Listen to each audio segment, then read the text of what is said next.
Hello बच्चों, तो क्या हाल चाल। तो आइए महासंग्राम टेस्ट सीरीज का तैयारी हम लोग आज से प्रारंभ करते हैं। और आज हम लेकर आए हैं बेसिक वीडियो।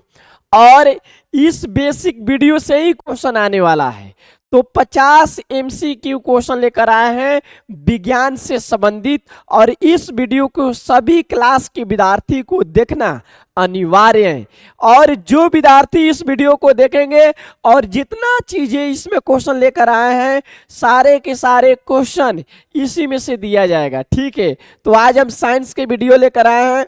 और साइंस के वीडियो देखिएगा, आप लोग को बहुत अच्छा लगेगा, मस्त लगेगा। और एक कलम ले लीजिए, कॉपी ले लीजिए, लिखते चलिएगा। एक बार में ना समझ में आए, 2 बार 3 बार 4 बार वीडियो को देखिएगा। थोड़ा सा कमेंट भी कर दीजिएगा तो सर यहाँ पर समझ में नहीं आया। चलिए ध्यान दीजिए। यहाँ से पहला क्वेश्चन है, जीवों द्वारा भोजन ग्रहण करने और इसके शरीर द्वारा उपयोग करने की विधि को क्या कहते हैं। तो यहाँ पर पोषण कहते हैं। क्या कहते हैं? पोषण। पोषण के माध्यम से क्या मिलता है? शरीर को ऊर्जा मिलता है। तो देखिए इसको क्या बोलते हैं? पोषण बोलते हैं। जीवों द्वारा भोजन ग्रहण करने और इसके शरीर द्वारा उपयोग करने की विधि को क्या कहते हैं? पोषण कहते हैं। थोड़ा सा समझ लेते हैं। देखिए ऑप्शन ए में दिया है श्वसन। तो श्वसन में भोजन, श्वसन क्रिया में ऑक्सीजन जाता है और CO2 बाहर निकलता है, भोजन नहीं जाता है। जबकि क्वेश्चन में दिया है भोजन, देख रहे हैं ना। तो श्वसन क्रिया में भोजन जाता है? बिल्कुल नहीं, ऑक्सीजन जाता है, CO2 बाहर निकलता है। तो ये पहला ऑप्शन तो इसी नहीं होगा। चलिए ग ऑप्शन देखते हैं, उत्सर्जन देखते हैं। तो उत्सर्जन में क्या होता है कि शरीर में जितना भी अपशिष्ट पदार्थ बनता है, बेकार पदार्थ बनता है, शरीर से बाहर निकालने की क्रिया को क्या कहते हैं? उत्सर्जन कहते हैं। तो ये ऑप्शन भी नहीं होगा। चलिए पाचन देख लेते हैं, सबसे लास्ट ऑप्शन। पाचन किसको बोलते हैं? जब बड़े बड़े भोज्य पदार्थ हम लोग सेवन करते हैं और वह भोज्य पदार्थ को छोटे छोटे महीन कोणों में तोड़कर पीस देते हैं, मसल देते हैं, तो उस क्रिया को क्या कहते हैं? पाचन कहते हैं। तो इसमें से तीनों नहीं होगा, श्वसन भी नहीं होगा, उत्सर्जन भी नहीं होगा, पाचन भी नहीं होगा। तो क्या होगा? पोषण क्रिया होगा। अब आप लोग को बताया गया होगा कि हम लोग भोजन करते हैं, वह भोजन पेट में जाता है और वो पचता है, फिर उससे पोषक तत्व निकलता है, ऊर्जा मिलता है और शरीर हमारा वृद्धि और विकास करता है।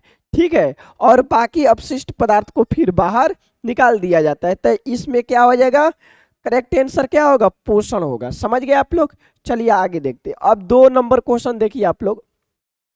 वे पादप जो अपना भोजन स्वयं बनाते हैं क्या कहलाते हैं? वे पादप जो अपना भोजन स्वयं बनाते हैं क्या कहलाते हैं? अब बताइए, ये किसको नहीं याद होगा? स्वपोषी।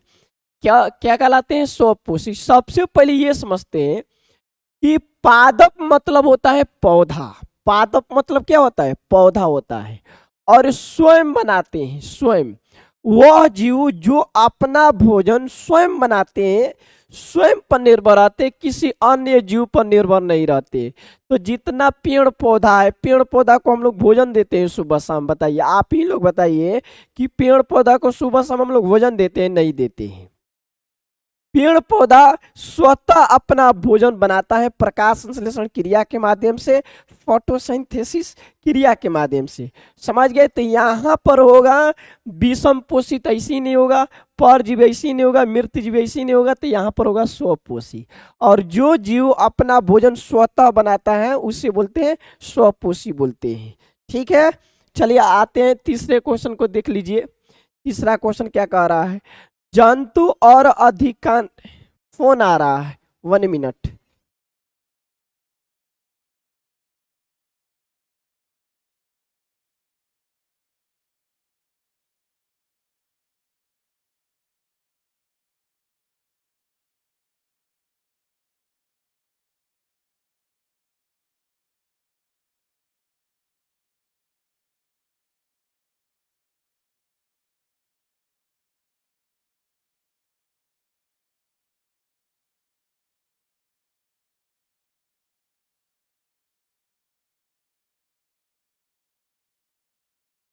तो तीसरा क्वेश्चन क्या कह रहा है? जंतु और अधिकांश अन्य जीव पादपों द्वारा बनाए गए भोजन पर निर्भर होते हैं, उन्हें क्या कहते हैं? जंतु और अधिकांश अन्य जीव पादपों द्वारा बनाए गए भोजन पर निर्भर होते हैं, उन्हें क्या कहते हैं? तो उन्हें कहते हैं विषमपोषी। क्या कहते हो? विषमपोषी। क्या बोलते हैं? विषमपोषी। स्वपोषी उसको बोलते हैं जो अपना भोजन स्वयं बनाता है, तो ये तो ऐसे ही गलत है। मृत जीवी उसको बोलते हैं जो जीव सड़े गले पदार्थों से अपना पोषण करता है। और सहजीवी ऐसे ही नहीं होगा, तो यहाँ पर होगा विषमपोषी। याद रखिएगा, जंतु और अधिकांश अन्य जीव पादपों द्वारा बनाए गए भोजन पर निर्भर होते हैं, उन्हें क्या कहते हैं? विषमपोषी। क्या कहते हैं? विषमपोषी कहते हैं। अब हम लोग तीसरा क्वेश्चन हो गया, तीसरा हो गया। चौथा क्वेश्चन चाहिए, हाँ यहां से देखिए चौथा क्वेश्चन। चौथा क्वेश्चन, ये चौथा क्वेश्चन क्या कह रहा है? चौथा क्वेश्चन कह रहा है मानव और अन्य जंतुओं के पोषण की श्रेणी मुख्य रूप से क्या है? मानव और अन्य जंतुओं के पोषण की श्रेणी मुख्य रूप से क्या है? स्वपोषण, विषम पोषण, मृत जीविता, परजीविता। तो यहाँ पर क्या होगा? विषम पोषण। क्या होगा बेटा? विषम पोषण। यहाँ पर विषम पोषण होगा। थोड़ा सा इसके बारे में समझ लेते हैं, क्वेश्चन कह क्या रहा है। मानव और अन्य जंतुओं के पोषण की श्रेणी मुख्य रूप से क्या है? यानी मानव जिस द्वारा अपना भोजन करता है, पोषण करता है, उसका नाम बताना है। तो देखिए, स्व पोषण में तो पेड़ पौधा आता है, ये ऐसे ही नहीं होगा। मृत जीवी में जो अपना भोजन सड़े गले पदार्थों से करता है उसे मृत जीवी कहते हैं। परजीविता उसको बोलते हैं जो किसी के शरीर पर चपक के करता है, तो यह भी नहीं होगा। तो बच गया विषम पोषण। पर पोषण जिसको बोलते हैं, विषम पोषण को पर पोषण बोलते हैं। पर पोषण किसको बोलते हैं? जो अपना भोजन, अपना पोषण दूसरे जीवों पर निर्भर रहकर करते हैं। ठीक है, तो यहाँ पर भी क्लियर हो गया आप लोगों का, ख ऑप्शन होगा। ठीक है, सभी लोगों को देखना है। यहाँ पर 5 नंबर क्वेश्चन देखिए, भोजन के मुख्य घटक जैसे कार्बोहाइड्रेट, प्रोटीन, वसा, विटामिन और खनिज को क्या कहा जाता है? पोषक तत्व। क्या कहा जाता है भाई? पोषक तत्व। जो भी हम लोग भोजन करते हैं, जो भी हम लोग भोजन करते हैं और भोजन में जो कुछ भी हम लोग को मिलता है, भोजन में जो कुछ भी मिलता है तो उसको क्या बोलते हैं? पोषक तत्व। पोषक तत्वों में क्या है? आपको कार्बोहाइड्रेट है, प्रोटीन है, वसा है, विटामिन है, खनिज है, ये सारे चीज को क्या बोलते हैं? पोषक तत्व बोलते हैं। तो ये ऑप्शन हम लोग का सही है, ये गलत है, ये भी गलत है, ये भी गलत है। चलिए आगे देखते हैं। आगे के क्वेश्चन देखिए क्या कह रहा है। प्रकाश संश्लेषण, प्रकाश संश्लेषण। अच्छा, पादपों में खाद्य फैक्ट्रिया, पादपों में खाद्य फैक्ट्रिया कहाँ स्थित होती है? पादपों में खाद्य फैक्ट्रिया कहाँ स्थित होती है? यानी भोजन बनाने का मुख्य स्थान क्या है? पत्ती, या पत्ती है, पत्ती। जो पेड़ पौधा के हम लोग पतई देखते हैं, क्या देखते हैं? पतई। जो पेड़ पौधा के हम लोग पतई देखते हैं, तो पतई में भी खाद्य पदार्थों का बहुत ज्यादा क्या रहता है? फैक्ट्रिया उसको बोलते हैं। तो पतई में एक क्वेश्चन और आता है कि पादपों के किस अंग को प्रकाश संश्लेषी अंग कहते हैं? तो पतई को बोलते हैं। ध्यान रखिएगा, यहाँ पर पतई होगा। क्या होगा? पतई होगा। तो ये गलत होगा, ये भी गलत होगा, ये भी गलत होगा। समझ गए आप सभी लोग? समझ गए? यानी प्रकाश संश्लेषण की क्रिया कहाँ संपन्न होती है? पतई में होती है। ठीक है, चलिए अब आगे देखते हैं। आगे देखते हैं, 6 क्वेश्चन हो गया ना, 7 पे आते हैं। 7, चलिए 7 नंबर देखिए, यहां से देख लीजिए 7 नंबर। सभी जीवित जीवों के लिए, देखिए कितना मस्त मस्त क्वेश्चन लेकर आए हैं। सभी जीवित जीवों के लिए ऊर्जा का अंतिम और चरम स्रोत क्या है? सभी जीवित जीवों के लिए ऊर्जा का अंतिम और चरम स्रोत क्या है? सूर्य है। क्या है? सूर्य। क्या है भैया? सूर्य। तो यहाँ पर कोयला नहीं होगा, जल भी नहीं होगा, वायु भी नहीं होगा, यहाँ पर क्या होगा? सूर्य होगा। थोड़ा सा इसके बारे में हम लोग समझ लेते हैं, इसके बारे में समझते ये क्या कह रहा है। सभी जीवित जीवों के लिए ऊर्जा का अंतिम और चरम स्रोत क्या है? सूर्य है।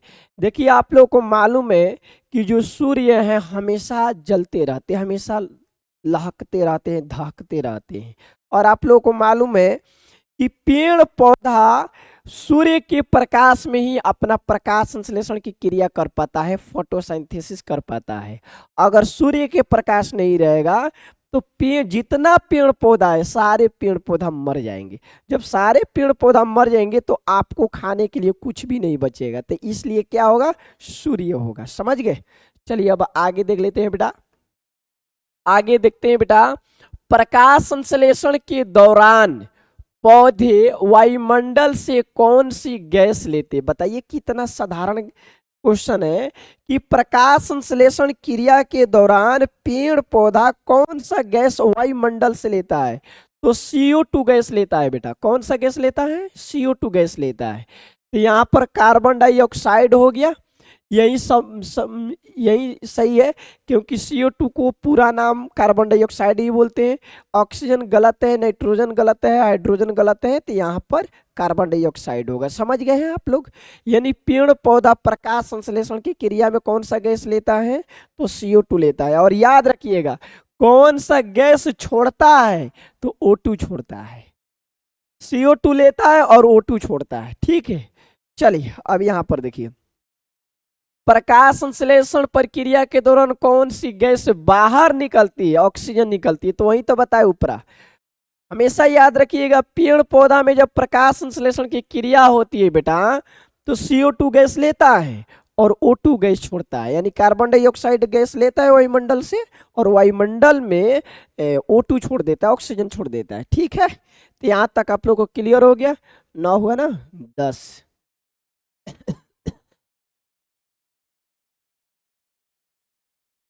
10।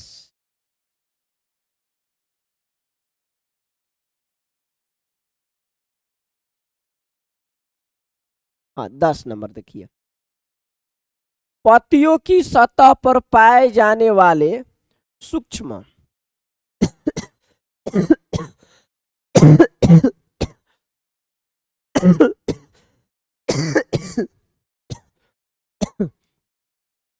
पत्तियों की भाई खांसी हुआ है, 15 अगस्त से सर्दी जुकाम हुआ है। पत्तियों की सतह पर पाए जाने वाले सूक्ष्म छिद्रों को क्या कहते हैं? जिनसे गैसों का आदान प्रदान होता है, तो रंध्र बोलते हैं, एस्टोमेटा बोलते हैं हम लोग। ये हो जाएगा एस्टोमेटा, यानी रंध्र हम लोग बोलते हैं। तो ये क्लियर है। तो यहाँ पर जो ये है ऑप्शन ग नंबर सही है, ये गलत, ये भी गलत, ये भी गलत। ठीक है, अब देखते हैं 11 नंबर, पत्तियों के रंध्रों को घेरने वाली विशिष्ट कोशिकाओं को क्या कहा जाता है? मूल रोम, द्वार कोशिकाएं, वाहिका कोशिकाएं और क्लोरोप्लास्ट। तो देखिए, जो घेरा में रहता है उसको बोलते हैं द्वार कोशिकाएं। याद रखिएगा, क्या बोलते हैं बेटा? द्वार कोशिकाएं बोलते हैं, द्वार कोशिकाएं बोलते हैं। ये देखते हैं बेटा 12 नंबर, हरी पत्तियों में कौन सा वर्णक पाया जाता है जो सूर्य के प्रकाश की ऊर्जा को सोखता है? क्लोरोफिल, क्लोरोफिल बोलते हैं इसको। पेड़ पौधा के पत्तियों का रंग किसके कारण हरा होता है? तो क्लोरोफिल के कारण हरा होता है। पेड़ पौधा के पत्तियों का रंग हरा किस लिए होता है? क्लोरोफिल के कारण होता है। अब आप लोगों से कोई पूछेगा कि प्रकाश संश्लेषण की क्रिया में पेड़ पौधा में वह कौन सा चीज उपस्थित रहता है जो प्रकाश को खींचता है, सोखता है, अवशोषित करता है? तो क्लोरोफिल। ठीक है, जिसे पर्णहरित भी बोलते हैं। तो हम लोग 12 क्वेश्चन कर लिए हैं और 13 क्वेश्चन पर हम लोग को चलना है। ठीक है, आइए 13 क्वेश्चन पर हम लोग चलते हैं। हाँ, यहाँ देखिए, प्रकाश संश्लेषण के फलस्वरूप पत्तियों में मुख्य रूप से किसका निर्माण होता है? प्रकाश संश्लेषण के फलस्वरूप पत्तियों में मुख्य रूप से किसका निर्माण होता है? वसा, कार्बोहाइड्रेट, खनिज लवण, विटामिन। यहाँ पर क्या होगा? यहाँ पर क्या होगा बेटा? प्रकाश संश्लेषण के फलस्वरूप पत्तियों में मुख्य रूप से किसका निर्माण होता है? खनिज, कार्बोहाइड्रेट का। क्या चीज का?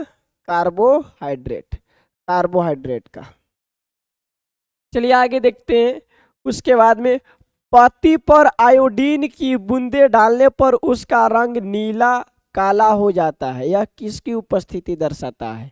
स्टार्च, जिसको मंड बोलते हैं, स्टार्च की उपस्थिति दर्शाता है। ठीक है। पत्ती पर आयोडीन की बूंदे डालने, आयोडीन मतलब नमक, पत्ती पर आयोडीन की बूंदे डालने पर उसका रंग नीला काला हो जाता है। यह किसकी उपस्थिति दर्शाता है? स्टार्च की उपस्थिति दर्शाता है। 15 नंबर, प्रकाश संश्लेषण की क्रिया के लिए कौन सा घटक आवश्यक नहीं है? कौन सा घटक आवश्यक नहीं है? तो यहाँ पर ऑक्सीजन दिखाई दे रहा है। देखिए प्रकाश संश्लेषण की क्रिया में कौन कौन सा घटक आवश्यक है? CO2 प्लस में H2O प्लस में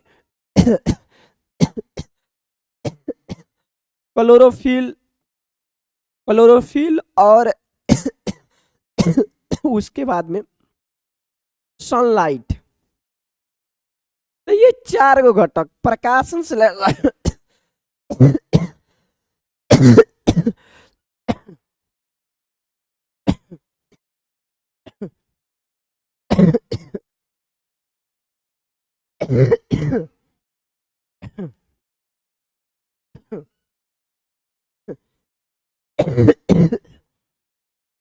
देखिए प्रकाश संश्लेषण क्रिया के लिए 4 घटक अनिवार्य है।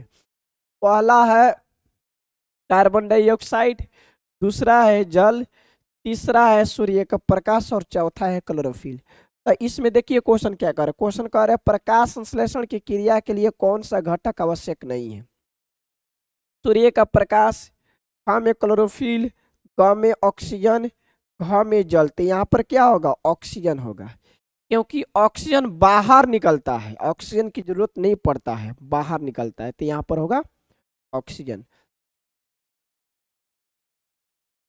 यहाँ पर ऑक्सीजन होगा। समझ गए? तो सूर्य के प्रकाश जरूरत पड़ता है तो ये नहीं होगा, क्लोरोफिल का जरूरत पड़ता है ये भी नहीं होगा, जल का जरूरत है ये भी नहीं होगा। ठीक है, चलिए आगे देखते हैं। तो 15 हो गया। 16 नंबर देखिए, 16 नंबर क्या कह रहा है? पौधे जल और खनिज लवणों का अवशोषण मिट्टी से किस अंग द्वारा करता है? रोम द्वारा, जिसको मूल बोलते हैं। ठीक है, यहाँ पर होगा जड़ों द्वारा, मूल द्वारा। तो ये भी गलत होगा, ये भी गलत होगा, ये भी गलत होगा। चलिए आगे बढ़ते हैं। निम्नलिखित में से कौन सा जीव पूर्णतः स्वपोषी है? निम्नलिखित में से कौन सा जीव पूर्णतः स्वपोषी है? मशरूम, अमरबेल, आम का पेड़, मानव। कौन सा पूर्णतः स्वपोषी है? तो बताइए स्वपोषी किसको बोलते हैं? जो अपना भोजन स्वयं करता है, जो अपना भोजन स्वयं करता है। तो इसमें मशरूम नहीं होगा, अमरबेल नहीं होगा, मानव तो ऐसे ही नहीं होगा। तो ये में पूर्णतः क्या होगा? आम होगा। क्या होगा? आम होगा। अब उसके आगे देखते हैं। 18 नंबर क्वेश्चन देखिए, प्रकाश संश्लेषण के दौरान सौर ऊर्जा किस रूप में पादपों में जमा होती है? रासायनिक ऊर्जा के रूप में। प्रकाश संश्लेषण के दौरान सौर ऊर्जा किस रूप में पादपों में जमा होती है? तो रासायनिक ऊर्जा के रूप में। किस रूप में? रासायनिक ऊर्जा के रूप में। तो ये गलत, ये गलत, ये भी गलत। ऑप्शन ए सही है। चलिए अब 19 नंबर देखते हैं। बड़ा बिजोड़ खांसी हुआ है, पढ़ाने नहीं दे रहा है। 19 नंबर, हाँ ये देखिए, कार्बन डाइऑक्साइड पत्तियों में मुख्य रूप से कहां से प्रवेश करती है? रंध्रों द्वारा प्रवेश करती है। ये किसको नहीं मालूम है? रंध्रों द्वारा प्रवेश करती है, रंध्रों द्वारा प्रवेश करती है। ये भी गलत है, ये भी गलत है, ये भी गलत है। तो समझ गए आप लोग? कार्बन डाइऑक्साइड यानी CO2 पत्तियों में मुख्य रूप से कहां से प्रवेश करती है? तो भाई जहां से छिद्र है वहीं से तो जाएगा। ठीक है, तो रंध्रों द्वारा, रंध्रों के मतलब क्या है, छिद्र है बेटा। अब देखिए आगे चलते हैं 20 नंबर। 20 नंबर क्या कह रहा है, यदि किसी पौधों में क्लोरोफिल पूरी तरह खत्म हो जाए तो क्या होगा। यदि किसी पौधे में क्लोरोफिल पूरी तरह खत्म हो जाए तो क्या होगा। पौधा क्लोरोफिल खत्म हो जाएगा तो पौधे मर जाएगा। ठीक है, तो यहां से देखते हैं, पौधा भोजन नहीं बना पाएगा, सूख जाएगा। सही बात है भाई, ऑप्शन ए ही सही है, करेक्ट है। तो ये गलत है, ये भी गलत है बेटा, ये भी गलत है। ठीक है, चलिए, अब क्लोरोफिल नहीं रहेगा तो प्रकाश को अवशोषित करेगा तो सूख के जाएगा पौधा। 21 नंबर, शब्द संश्लेषण का अर्थ क्या है। शब्द संश्लेषण का अर्थ क्या है, मिलाना या निर्माण करना है।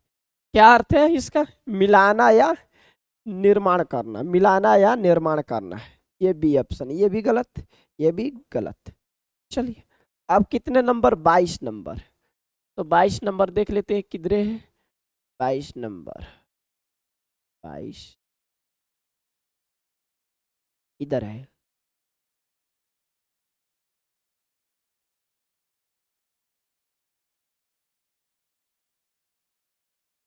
हाँ, यहाँ देखिए, क्या गहरे लाल, भूरे या पीले रंग की पत्तियों वाले पौधे पौधे भी प्रकाश संश्लेषण कर सकते हैं। हाँ, क्योंकि उनमें भी क्लोरोफिल होता है पर अन्य रंग से ढक लेते हैं। ठीक है, यहाँ पर कहा जा रहा है कि क्या गहरे लाल, भूरे या पीले रंग की पत्तियों वाले पौधे भी प्रकाश संश्लेषण कर सकते हैं। हाँ, अगर प्रकाश संश्लेषण नहीं करेंगे तो मर जाएंगे। तो यहाँ पर हाँ होगा। यहाँ पर देखे होंगे आप लोग, तो पेड़ पौधा के पतई पीला भी होते हैं, किसी किसी का लाल भी होते हैं। लाली साग का, खड़िया साग का साग देखिएगा, वो लाले लाले उसका पतई होता है, तो उसमें भी प्रकाश संश्लेषण की क्रिया होता है। ठीक है, 23 नंबर देखिए, पत्तियों द्वारा बनाया गया भोजन पौधे के अन्य भाग तक किसके द्वारा पहुंचाया जाता है। फ्लोएम के द्वारा। दूगो होता है बदसा, एगो फ्लोएम होता है, जाइलम होता है। तो फ्लोएम के द्वारा, जाइलम पानी पहुंचाता है, पानी इसे पहुंचाएगा ऊपर, फ्लोएम के द्वारा। ठीक है, अब देखिए, पौधों में जल और खनिज लवणों का परिवहन पत्तियों तक किसके माध्यम से होता है। तो जाइलम के द्वारा। बोले ना, जल कौन पहुंचाता है, जाइलम। देखिए यहाँ पर जाइलम लिखा गया है। ठीक है, तो जल का परिवहन कौन करता है, जाइलम करता है। भोजन का परिवहन कौन करता है, फ्लोएम करता है। ठीक है, चलिए अब आजिए 25 नंबर। अब 25 नंबर को जो होते हैं यहाँ है, देखिए बारिश हो रहेगा, अभी हो रहा है। प्रकाश संश्लेषण के दौरान ऑक्सीजन पौधे के किस हिस्से से बाहर निकलती है। अब बताइए, रंध्रों के द्वारा। भाई CO2 कहाँ से ढुकता है, रंध्रों के द्वारा। जो भी गैस है कहाँ से निकलता है, रंध्रों के द्वारा। तो ये रंध्रों के द्वारा। रंध्रों को क्या बोलते हैं इंग्लिश में, एस्टोमेटा बोलते हैं। क्या बोलते हैं, एस्टोमेटा बोलते हैं। ठीक है, कोई दिक्कत, कोई दिक्कत नहीं है सर जी। 26 नंबर, कार्बोहाइड्रेट के अलावा पौधों को प्रोटीन बनाने के लिए किस मुख्य तत्वों की आवश्यकता होती है। Oxygen, nitrogen, carbon, hydrogen. तो होगा यहाँ पर नाइट्रोजन होगा। क्या होगा, नाइट्रोजन होगा। वायुमंडल में भरपूर नाइट्रोजन होने पर भी पौधे इसे सीधे हवा से क्यों नहीं ले पाते हैं। क्योंकि हवा में नाइट्रोजन गैस रूप में होती है। ठीक है, तो ये कितने नंबर है, 27 नंबर है। तो हम लोग जाएंगे 28 पर जाएंगे। हाँ, यही यहाँ पर देखिए, अमरवेल निम्नलिखित में से किसका उदाहरण है। तो परजीवी का उदाहरण है ये। अमरवेल किसी किसी पौधा पर देखिएगा ज्यादा चढ़ता है। किस पर ज्यादा चढ़ता है, बता रहे हैं बैर पर, अच्छा है बबूर पर। बैर बैर बैर के पौधा पे एकदम पियर पियर, खाली पता ही नहीं दिखाई देगा, खाली एकदम ऐसे रेसा लेखा इसे पियर पियर धागा की तरह छाप लेता है। उसको बोलते हैं अमरवेल बोलते हैं। ठीक है, तो यहाँ पर क्या होगा, परजीवी पादप होगा। क्या होगा, परजीवी पादप। ठीक है बेटा, चलिए आगे देखते हैं। ये देखिए, घटपर्णी, घटपर्णी कीटों का शिकार क्यों करता है? घटपर्णी पिक्चर प्लांट जिसको बोलते हैं, कीटों का शिकार क्यों करता है? पानी प्राप्त करने के लिए, नाइट्रोजन की कमी पूरी करने के लिए, सूर्य का प्रकाश न मिलने पर कार्बोहाइड्रेट बनाने के लिए, तो नाइट्रोजन की कमी पूरी करने के लिए। किसकी कमी? नाइट्रोजन की कमी पूरी करने के लिए करता है। घटपर्णी में घड़े जैसी दिखने वाली रचना वास्तव में पौधे के किस अंग का बदला हुआ रूप है? तो पत्ती का। क्या बोलेंगे? पत्ती का। इसका पत्ती का, पत्ती का बदला हुआ रूप है। तो पागे एक पत्ती यहां पर है, पत्ती का होगा बेटा। ठीक है, तो ये कितने हुआ? 30 क्वेश्चन हुआ, तो 31 नजदीक में ही है। अब देखिए, कवक अपना पोषण किस प्रकार की प्रणाली से प्राप्त करते हैं? कवक अपना पोषण किस प्रकार की प्रणाली से प्राप्त करते हैं? स्वपोषी पोषण, मृतजीवी पोषण, कीटभक्षी पोषण, परजीवी पोषण। तो यहाँ पर होगा मृतजीवी पोषण। क्या है? मृतजीवी पोषण। मृतजीवी जिसको फंगस या फंजाई बोलते हैं।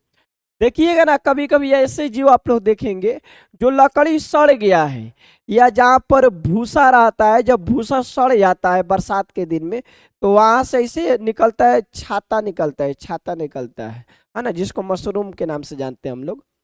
तो सारे पौधे क्या है? मृतजीवी।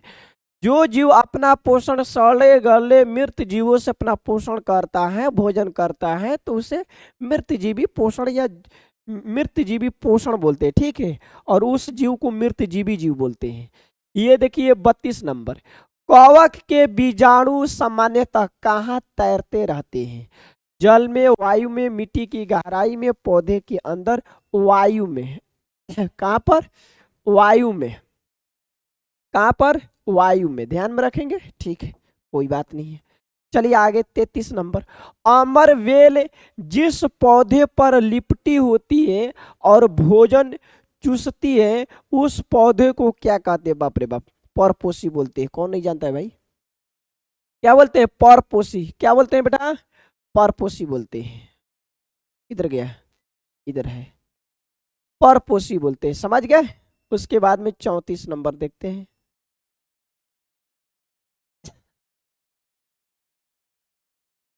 इन्वर्टर जवाब दिखा हो। 34 नंबर किधर गया? हाँ, यहाँ है।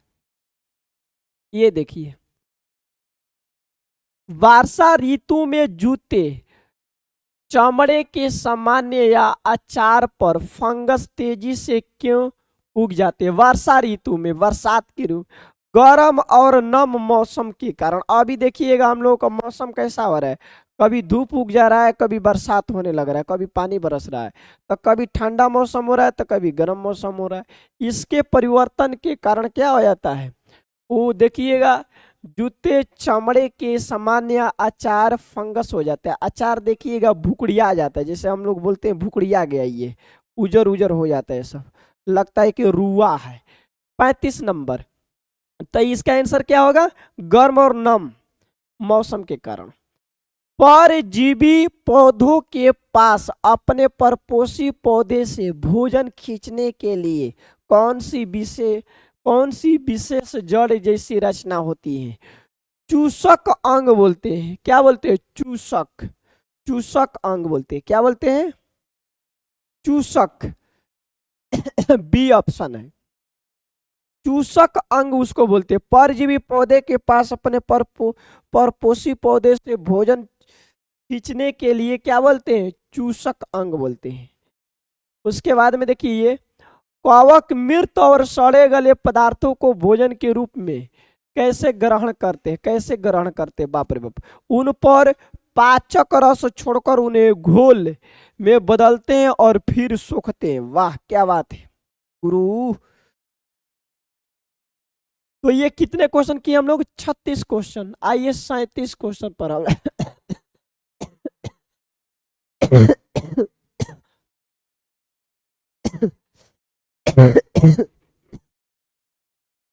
Beans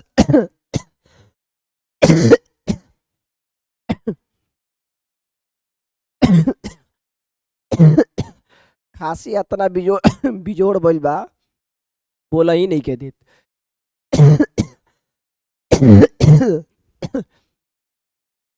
beans flight